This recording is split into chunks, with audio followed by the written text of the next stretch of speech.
Dexter Morgan's story is finally over. 16 years after Dexter premiered on Showtime and introduced the TV audience to the decade's most charismatic serial killer. It was ostensibly over in 2013, when the Dexter series finale became one of the most hated series finales in history. But the necromantic, power-soft fandom revived the show for Dexter: New Blood, a sequel series that gave original showrunner Clyde Phillips a chance at ending Dexter's story his way. And he pissed people off all over again. Dexter: New Blood ended with a bang. Dexter's now teenage son Harrison, unsurprisingly outfitted with a budding dark passenger of his own, discovers his father's homicidal hobby just as Dexter loses control of an evidence trail that leads directly to his arrest. Desperate to escape the death penalty, Dexter kills Logan, an innocent police officer who is also Harrison's beloved wrestling coach, and makes his way to a rendezvous point in the woods. When Harrison guesses that the blood on Dexter's hands is Logan's, he finally perceives the depth of his father's sickness. Knowing Harrison has no future as the son of the most prolific serial killer in American history, Dexter talks Harrison through the act of shooting him in the heart. Harrison shoots. Dexter dies. And Harrison flees Iron Lake with the blessing of Police Chief Angela Bishop. Rip Dexter Morgan. Again. This time for real though.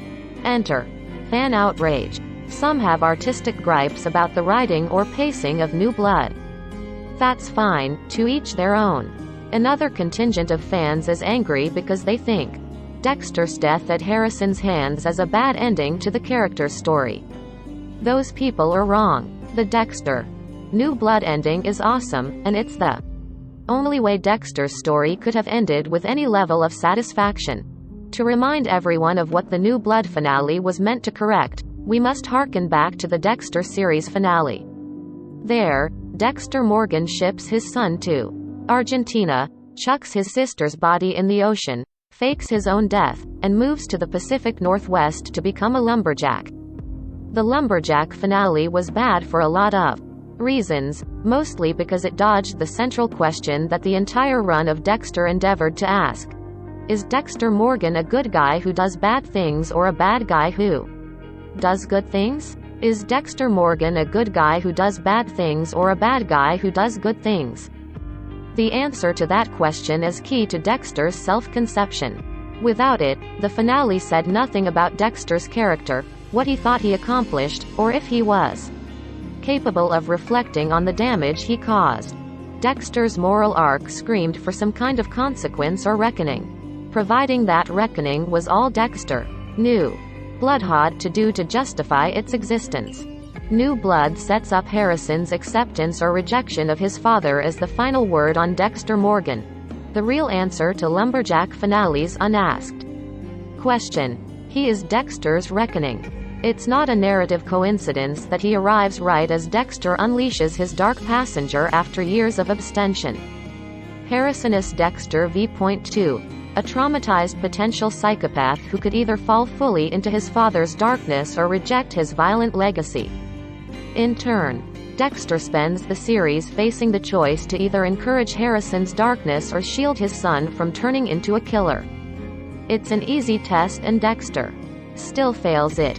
He fails the test halfway through the season, when he finds the razorblade Harrison used to nearly kill his classmate and reacts with psychopathic, unparental glee. It's an understandable reaction for someone who has always considered himself alone in the world. That doesn't make it any less wrong or selfish. Dexter ignores his conscience, ghost sister Deborah's insistence that Harrison is better off without him, and comes clean about his identity as the Bay Harbor Butcher. Even after Harrison appears to accept Dexter's secret, it's the wrong choice.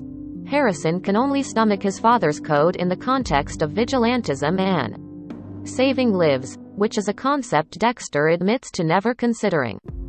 In his misplaced excitement to remake his son in his own image, Dexter gets sloppy. He gets caught for frankly stupid reasons and thrown in jail, where he kills Logan in his desperation to escape with Harrison and train his son to be his serial-killing protege. It's Logan's death that causes the scales to fall from Harrison's eyes. Seeing how easily Dexter killed an innocent, Harrison perceives how unfixable his father's darkness really is. At that moment, Harrison understands that the code is not about doing the right thing and saving lives. It was only ever a way to channel Dexter's inherent evil towards the least objectionable targets. Question answered. By his code, Dexter is worthy of a spot on his own kill table. Harrison knows it. Dexter knows it, and so he fully accepts his fate when Harrison levels a rifle at his chest. The unbearable weight of accepting his own monstrousness kills Dexter as surely as Harrison's bullet. From there, the character of Dexter Morgan has nowhere else to go. Existing beyond that answer would turn Dexter into a parody of. In his final moments, Dexter surrenders his selfish impulse to transform Harrison into a murderer and performs his first act of true fatherhood. He dies so that his son may escape his legacy. Dexter. New Blood ends with Harrison leaving Dexter behind, both literally and metaphorically, driving out into the cold towards an uncertain future. The only surety is that he is free from whatever his father would have made him, free to be Harrison Morgan, not the son of Dexter. New Blood is streaming on Showtime.